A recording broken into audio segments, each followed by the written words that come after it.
a pregnant girl sold by her family, until a lonely lumberjack took her in and found his forever. Mary had always been the kind of girl who believed in family. She grew up in a small rural village, nestled among tall green trees and fields that stretched as far as the eye could see. Life had never been easy, but it was simple, and in her heart she always believed that her family would be there to support her no matter what. But the world, it seemed, had a different plan for her. At just 17 years old, Mary found herself pregnant and alone, caught in a situation that no one in her family had ever imagined. Her parents, both hard-working farmers, had raised her with love, even though they didn't always have much. They lived in a modest house on the outskirts of town where they struggled to make ends meet. Mary's life had been filled with the sounds of animals, the smell of fresh hay, and the warmth of a home built with the love of two people who were doing their best. But when Mary discovered she was pregnant, everything changed. The news was met with silence, then shame.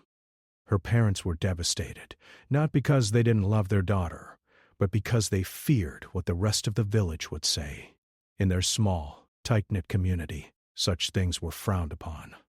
Gossip spread like wildfire, and soon whispers followed Mary wherever she went. Her father, a proud and honorable man, was embarrassed. He couldn't bear the thought of facing the judgment of the townspeople. Her mother, usually gentle and understanding, became cold and distant, her face a mask of worry and regret. Their farm was struggling, and now it seemed that their reputation was slipping away. Mary didn't understand how things had changed so quickly, how she had gone from being their precious daughter to a burden they didn't know how to carry. One evening, as Mary sat quietly at the kitchen table, her father came to her with a look of sorrow in his eyes. He didn't yell, didn't raise his voice, but his words cut deep. "Mary, we've made a decision," he said, his voice low and hesitant. We're going to send you away. You're going to be taken care of." Mary blinked in confusion. "What do you mean?" "I'm your daughter. You can't just—" "It's the only way. There's a man who's willing to take you. He's rich, and he can provide for you and the child. We'll be able to pay off some of our debts. It's the best option." Tears welled in Mary's eyes. "What are you saying? You're selling me?" Her father's face twisted with guilt. "It's the only way, Mary. We have no choice. This is for the good of the family." The words hit her like a blow to the chest. How could they do this to her? How could her own parents, the ones who had always promised to protect her, turn their backs on her like this? She wanted to scream, to run away, but where could she go? She was pregnant, alone, and the world felt like a cold, unforgiving place. That night, Mary lay awake in her small, creaky bed, the weight of her situation pressing down on her chest. She stared at the ceiling, hearing only the sounds of the wind rustling outside. Her heart felt heavy with confusion and sorrow. How had her life gotten to this point? She had made one mistake, one decision, and now her family was sending her away. The next day, a carriage arrived at the house. A man in a dark coat stepped out, his face stern and unreadable. Mary didn't know him, but her parents seemed to know him all too well. He was a stranger, a man from a nearby town who had made an offer. She was to go with him, and he would take her far away, to a place where she could have her baby and live without bringing shame to her family. With nothing more than a few belongings packed into a small satchel, Mary was taken from the only home she had ever known. Her parents didn't even say goodbye. They stood at the door watching her leave, as if they were sending her away to a better life. But in her heart, Mary knew the truth. This was not for her. This was for them. It was for their reputation, for their farm, for their survival. The journey was long, and with each passing mile, Mary's heart grew heavier. The man who had taken her was cold and distant, never speaking a word beyond what was necessary. She spent the days in silence, staring out of the carriage window at the passing scenery, the trees, the fields, and the distant mountains. She had no idea where she was being taken or what her future held. All she could think about was the child growing inside her, the little life that she would soon be responsible for. When they finally arrived at the house, Mary's breath caught in her throat. It wasn't a mansion, but it was large and imposing, standing alone on a hill overlooking a vast stretch of land. The man led her inside, and the house felt cold, empty. There was no warmth, no love. It was as though the walls themselves were filled with nothing but the echoes of loneliness. The man didn't speak much, showing her to a small plain room where she would sleep. The bed was hard, the walls bare, and the window overlooked the barren land outside. Mary felt the isolation press in on her. She was alone, trapped in a world that wasn't her own. For days, she kept to herself, trying to understand the situation she had been placed in. She didn't know what to do. She didn't know if she could go on like this, surrounded by strangers, away from everything she had ever known.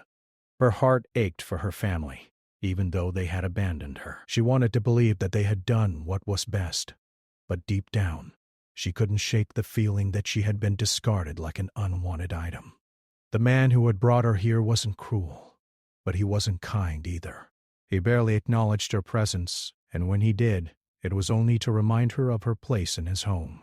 She was nothing more than a tool, a means to an end.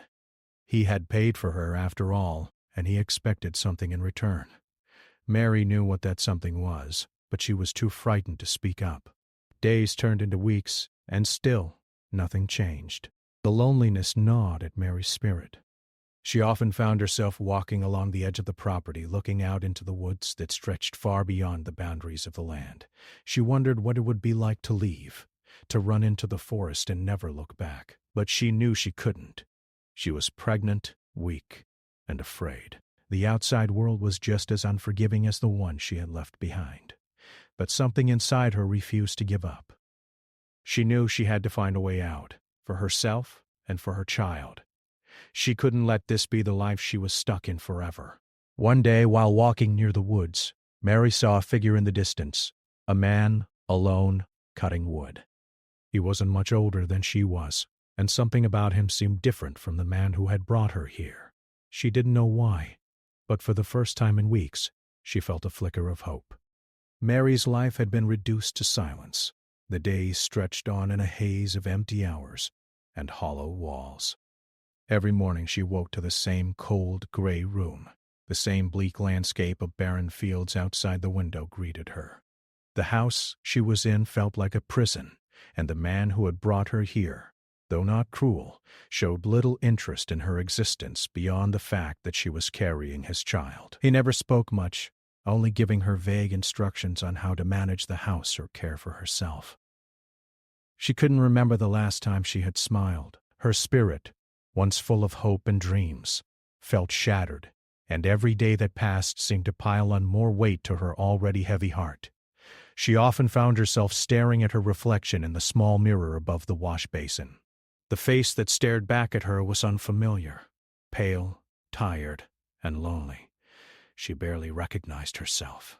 It was as though all the color in her life had drained away, and now she was nothing more than a shadow of the girl she once was. Her thoughts often drifted back to the life she had left behind, her family, her home, the familiar sounds of the farm, the laughter of the neighbors, and the warmth of a place she had once considered safe. She wondered if her parents ever thought about her. Did they regret what they had done? Did they miss her? Or had they simply moved on, living their lives without a second thought about the daughter they had sent away? One night as Mary sat in the small, dimly lit room that had become her world, she heard the sound of footsteps outside the door.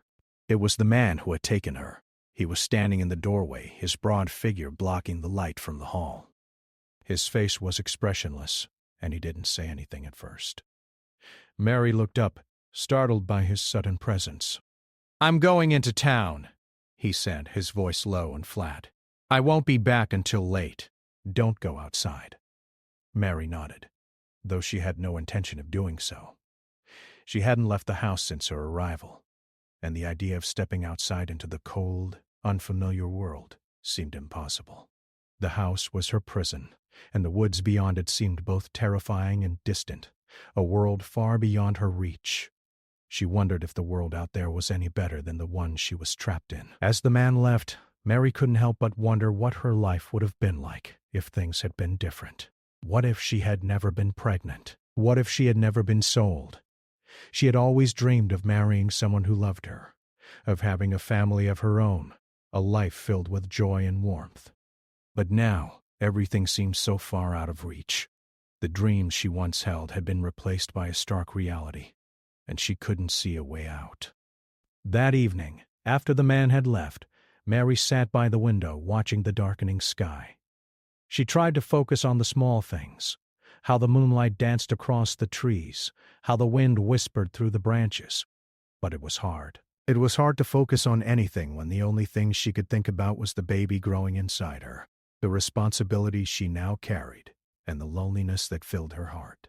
She wondered if anyone would ever love her again. Would she ever find a place to belong? Or had her fate been sealed the moment her family had made that choice for her? She wanted to believe that there was still hope. She wanted to believe that her life could have meaning again. But everything seemed so bleak, and she felt so small, so insignificant in this vast, unforgiving world. The next morning, as Mary wandered around the property, she noticed a figure in the distance, working in the woods.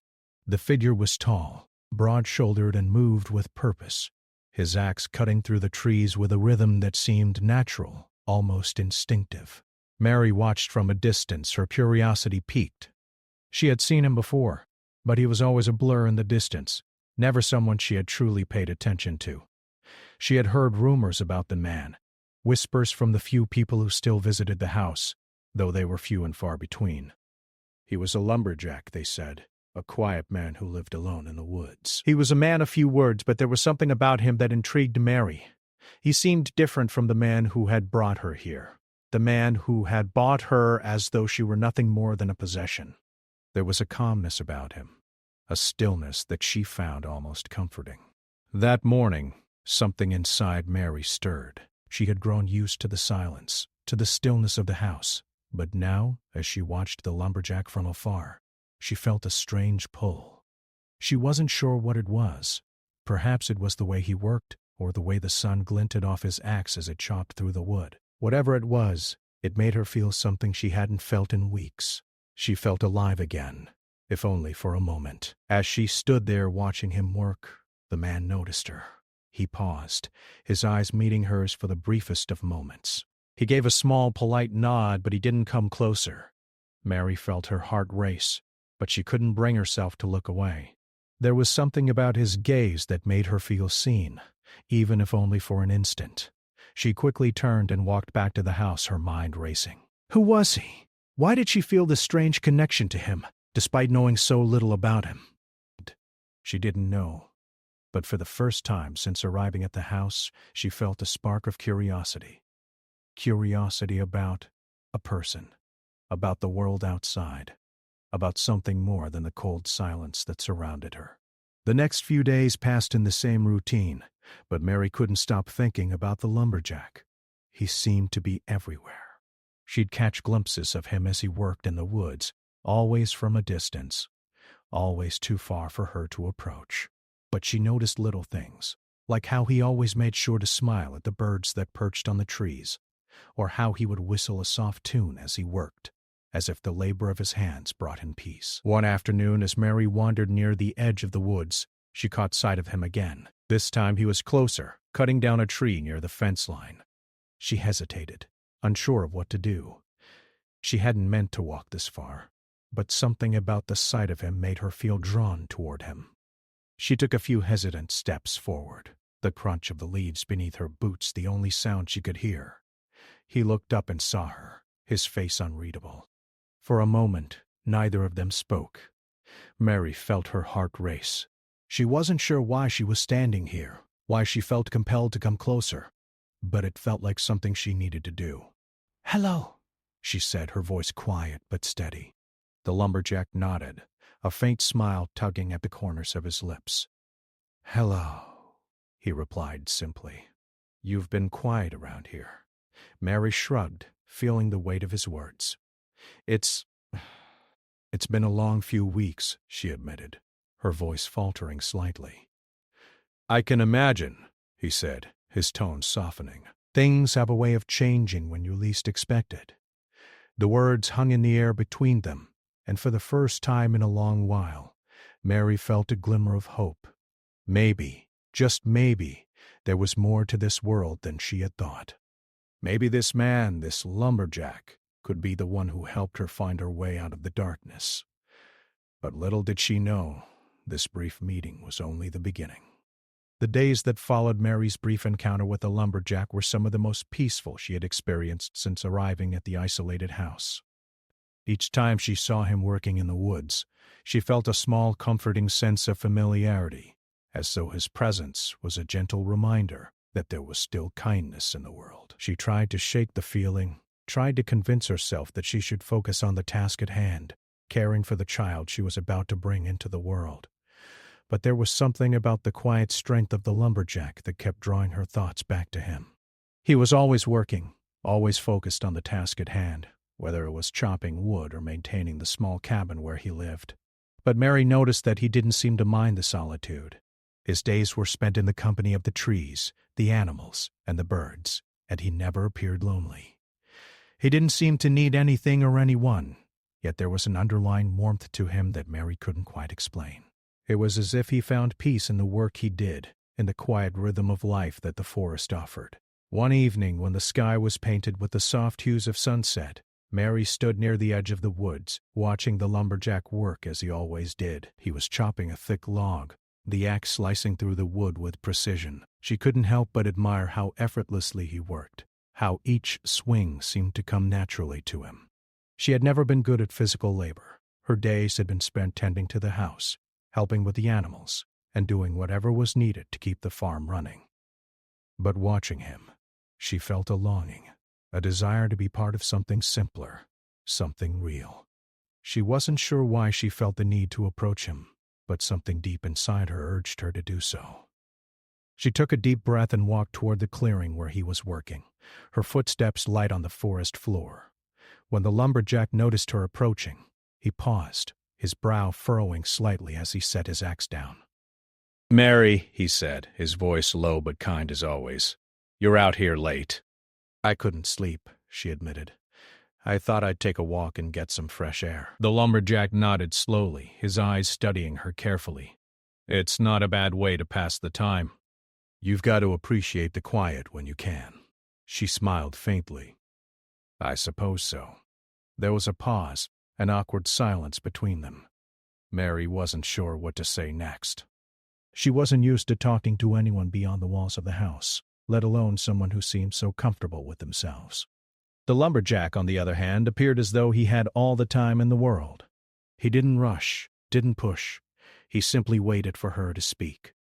After a moment, Mary finally spoke up.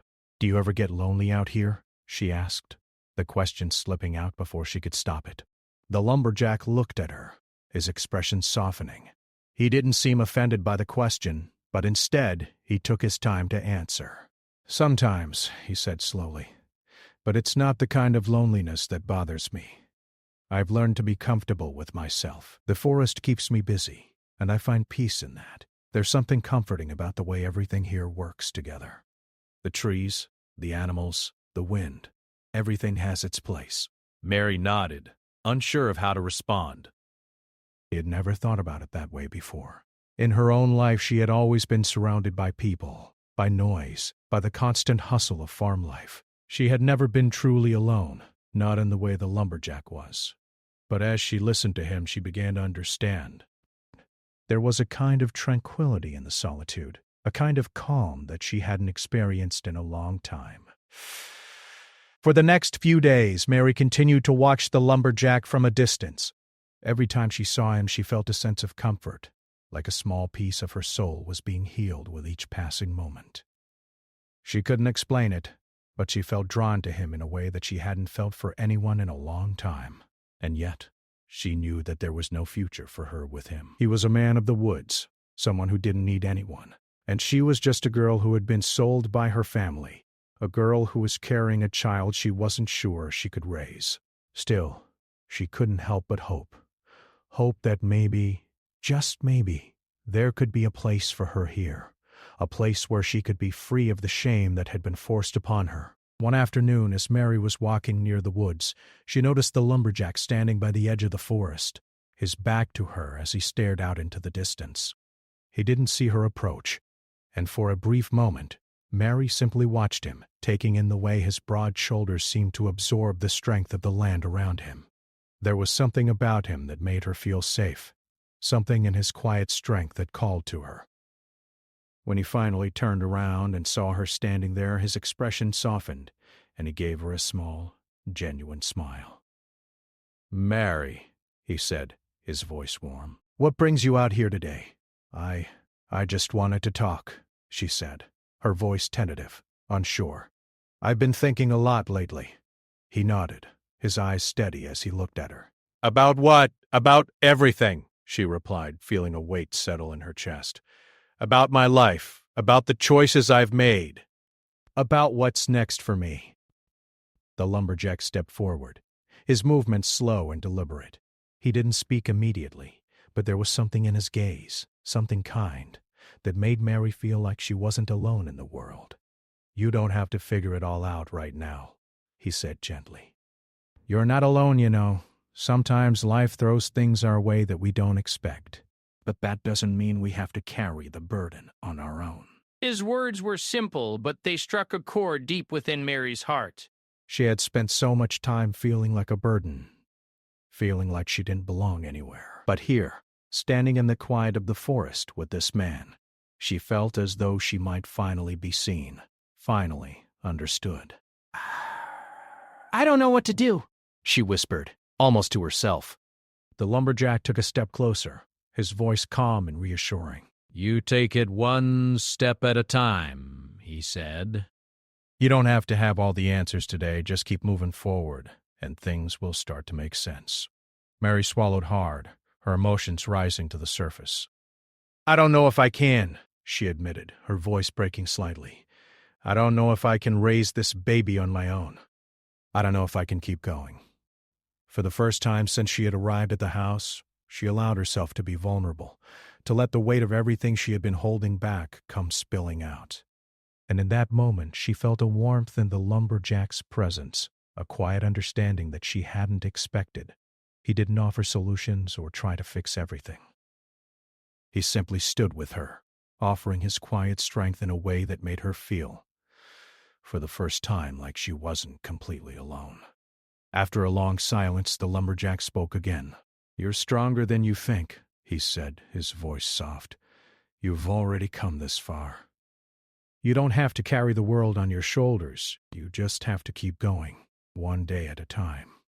Mary looked up at him, her heart pounding in her chest. There was something in his eyes, something kind and genuine, that made her believe him. And for the first time in a long time, she felt a glimmer of hope. Maybe there was a future for her after all. Maybe, just maybe, she wasn't as alone as she thought. Mary had never thought of herself as a strong person. She had always been the kind of girl who did what was asked of her, who followed the rules, and who tried to keep the peace in her family. But after everything that had happened, the betrayal of her parents, the feeling of being discarded like an unwanted object, she realized that perhaps she had more strength within her than she had ever given herself credit for. The lumberjack Ben had been a quiet, constant presence in her life since that first day they met. He never judged her, never made her feel like an outsider in his world, even though she had never really belonged in it. He treated her with kindness and respect, offering her the comfort of his silence and the strength of his actions. He never asked for anything in return, and yet, just by being there, he had already given her more than she had ever received from anyone else. As the days passed, Mary found herself drawn to him more and more. She began to look forward to the moments when their paths would cross, when she would see him working in the woods, chopping wood or tending to his small cabin. She would watch him from a distance, feeling a warmth spread through her chest as she saw the ease with which he moved through the world. There was something so simple and honest about him that she couldn't help but admire it. It wasn't just the way he worked, it was the way he looked at her, with an understanding that went beyond words. It was in the way he spoke to her, always gentle, always kind, never rushing her to be anything other than who she was. She felt seen by him, in a way she hadn't felt in a long time. And with that feeling came a growing sense of hope, hope that maybe, just maybe, There was a future for her beyond the walls of this isolated house. One afternoon, as the golden light of the setting sun filtered through the trees, Mary stood near the edge of the forest again, watching Ben work. He had paused for a moment to wipe the sweat from his brow, and she noticed how tired he looked, though he never complained. It struck her then that they were both carrying burdens. Hers was the weight of shame and fear, and his was the weight of solitude. But for the first time, she didn't feel alone in her struggles. She realized that perhaps they could carry their burdens together.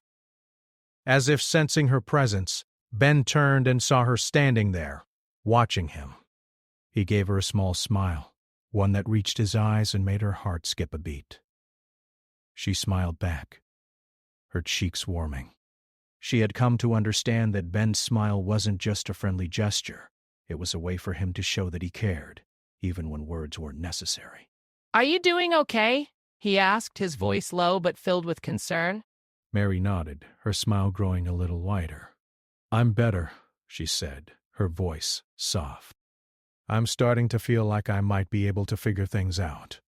Ben's expression softened, and he set his axe down on the ground beside him.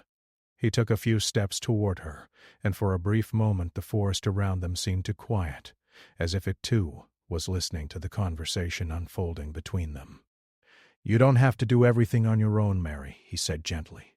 "I'm here, if you ever need someone to talk to." The sincerity in his voice touched her deeply, and for a moment she felt a lump form in her throat. It was such a simple offer, but it meant more to her than anything else anyone had ever said. She had been carrying so much inside, keeping everything locked up because she didn't want to burden anyone. But here, standing in the forest with Ben, she realized that maybe it was okay to let someone in, to allow herself to be vulnerable. "I don't want to be a burden," she said quietly, almost to herself. "I don't want to ask for help." Ben shook his head, his expression gentle but firm. "You're not a burden," he said. "No one should have to carry everything alone. We all need someone to lean on, especially when things get tough." Mary's heart ached at his words. She had spent so much of her life trying to be strong for others, trying to keep everything together, but she was tired. She was tired of pretending that she had it all figured out. She was tired of carrying the weight of the world on her shoulders when all she really wanted was to find peace, to find a place where she could belong. "I don't know what to do," she admitted, her voice shaking slightly. "I don't know how to make things right, how to fix everything that's gone wrong." Ben stepped closer, his presence a quiet comfort. "You don't have to fix everything all at once. Just take it one step at a time. Start by giving yourself some grace. You've been through a lot." Mary looked up at him, her eyes filled with uncertainty. She didn't know how to take his words, how to allow herself to heal when everything in her past seemed to be pushing her down. But as she looked into Ben's eyes, something inside her stirred, a small seed of hope, something that had been buried deep within her for so long. "I'm scared," she whispered. "I'm scared of what comes next." Ben's gaze softened, and he reached out, placing a hand on her shoulder in a comforting gesture. "It's okay to be scared," he said quietly, "but don't let that fear control you. You're stronger than you think." For a long moment they stood there in the quiet of the woods, neither of them speaking. Mary's mind raced with all the things she wanted to say, but the words wouldn't come. It was as though she had reached a point in her life where words no longer felt like enough to explain the depth of her feelings. But somehow, standing there with Ben, she felt like she didn't need to explain anything. She didn't need to have all the answers. She just needed to be. As the sun dipped below the horizon, casting the forest in soft golden light, Ben spoke again, his voice gentle. "I know you're not ready to make any big decisions right now, and I understand that. But when you're ready, when you feel like you can take that step, I'll be here. I'll help you in whatever way I can." Mary's heart swelled with gratitude, and she felt tears pricking at the corners of her eyes. She hadn't realized how much she needed to hear those words, how much she needed to know that someone cared, that someone was willing to stand by her side. "Thank you," she said, her voice thick with emotion. "I don't know how to thank you for everything you've done. You've given me more than I ever expected. Ben smiled, a small, humble smile that made her heart feel lighter. You don't have to thank me. I'm just doing what feels right. Helping you is the least I can do. That night, as Mary lay in bed, her mind was full of thoughts and emotions she hadn't allowed herself to process before. For the first time since she had arrived at the house, she felt like there was a possibility for something more, something beyond the pain and fear that had dominated her life for so long. She didn't know what the future held, but she knew that with Ben by her side, she didn't have to face it alone. In the quiet of the night, as the sound of the wind rustled the trees outside, Mary closed her eyes and allowed herself to believe that things might get better. She allowed herself to hope. And for the first time in a long time, that hope felt real. The next few weeks passed in a quiet rhythm. Mary had slowly come to accept that life on the edge of the forest wasn't as bad as she had once feared. In fact, it was beginning to feel like a sanctuary. The towering trees that surrounded the cabin, once so daunting, now felt protective, like old friends standing guard. The stillness of the place, once suffocating, had begun to offer peace. Ben, the lumberjack who had so kindly taken her in, continued to offer his steady presence in ways that Mary hadn't known she needed. It wasn't just the physical help he gave, though. He was often out in the woods chopping wood or repairing his cabin. It wasn't just the kind words he offered when she felt overwhelmed by the future or the overwhelming responsibility of raising her child alone. It was the quiet understanding, the way he seemed to know when to give her space and when to offer her a shoulder to lean on. His kindness made her believe, for the first time in a long while, that perhaps she wasn't as broken as she had thought. Mary spent her days in the cabin, making it her own. She cleaned, organized, and prepared for the child that was soon to arrive. The small home, once filled with a sense of emptiness, slowly came to life with the things she gathered. There was a warmth in the cabin now, not just from the fire in the hearth, but from the care she had put into making it a place where she could feel safe. She even started to enjoy the quiet solitude, finding small joys in the simple tasks of daily life, cooking, cleaning, and tending to herself. As the days grew longer and the seasons changed, so did Mary. She could feel the baby growing inside her, and with each passing day she felt more connected to the life she was carrying. She had always feared being a mother, especially given the circumstances that had brought her to this point. But slowly, she began to realize that she could do this. She could raise her child with love and care, even if she didn't have all the answers. She was strong enough to try. One morning, as Mary walked out of the cabin to fetch some firewood, she noticed Ben coming toward her. He was carrying a bundle of fresh-cut wood, and there was something different about the way he looked at her. It wasn't just the usual friendly gaze. There was something deeper, something that made her heart flutter unexpectedly. "Good morning," Ben said, his voice warm and steady. "Good morning," Mary replied, her voice softer than usual. Ben set the wood down on the porch and turned to face her. "How are you feeling today?" Mary hesitated for a moment, then smiled. "I'm good." "I've been thinking a lot about everything, about what comes next." Ben nodded, giving her the time to gather her thoughts. He had never pressured her to talk about her past or her future, always respecting her need for space. But he knew, just as she did, that life would change soon. The baby was coming, and with that, everything would shift. I've been thinking too, he said quietly, about us. About the way things have been. Mary felt a small flutter of nerves in her stomach, but she didn't look away. "What do you mean?" Ben smiled, a quiet, gentle smile that made her heart race. "I've been alone for a long time. I've grown used to it, to the silence and the solitude of the woods. But lately, I've realized I don't want to be alone anymore. Not with you here." Mary's breath caught in her throat. She had never imagined that Ben might feel this way, that the quiet, steadfast man who had taken her in would want anything more than friendship. But there was something in his eyes, something sincere and kind, that made her believe him. "I don't know what to say," she whispered. Ben reached out, gently taking her hand in his. "You don't have to say anything. I just wanted you to know. I care about you, Mary." "I care about this child, too." Mary felt tears welling up in her eyes, but she blinked them away quickly. She had always been afraid of feeling too much, of letting herself believe in something that might disappear, but in this moment, she felt something shift. She felt a connection to Ben that went beyond words. She felt understood, cared for, and for the first time in a long while she felt like she wasn't walking through life alone. "I care about you too," she said softly. "More than I thought possible." Ben's smile deepened, and there was a quiet understanding between them, a bond that had been growing without either of them realizing it. It wasn't about grand gestures or declarations.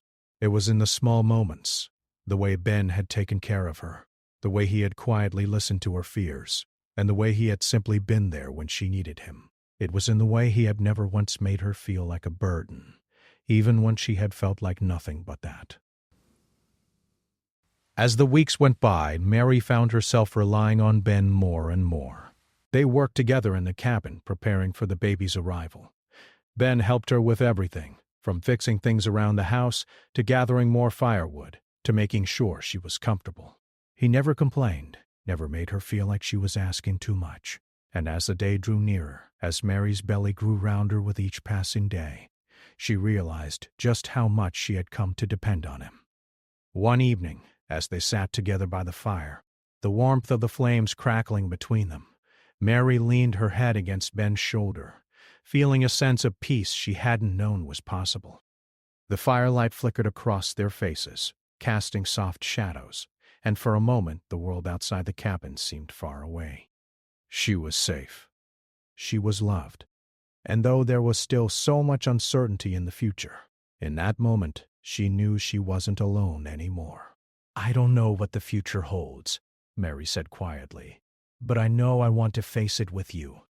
Ben turned his head to look at her, his expression soft. "I feel the same way, Mary."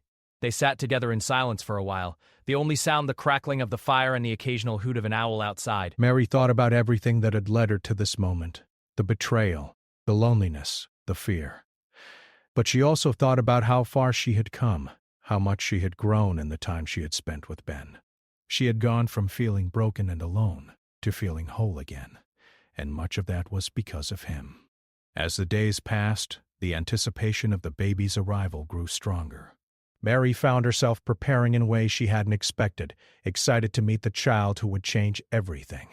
She had started to feel a sense of pride in the life she was building, a life that was hers, not dictated by anyone else's choices. Finally, the day came. It was early in the morning when Mary felt the first signs of labor. The pain was sharp, but it was something she had been expecting. She called to Ben, who was in the woods gathering firewood, and he rushed to her side immediately. His calm presence, his quiet strength, reassured her as he helped her through the pain, holding her hand and guiding her through each contraction. Hours later, in the quiet of the cabin, Mary held her newborn son in her arms, tears streaming down her face as she looked at the tiny life she had brought into the world. Ben stood beside her, his face filled with pride and love, as he looked down at the baby. "I never imagined this," Mary whispered, her voice filled with awe. "I never imagined I could be this happy." Ben smiled, his hand resting gently on her shoulder. "You've given me something I never knew I needed," he said softly. "A family." In that moment, Mary knew that her life had changed forever.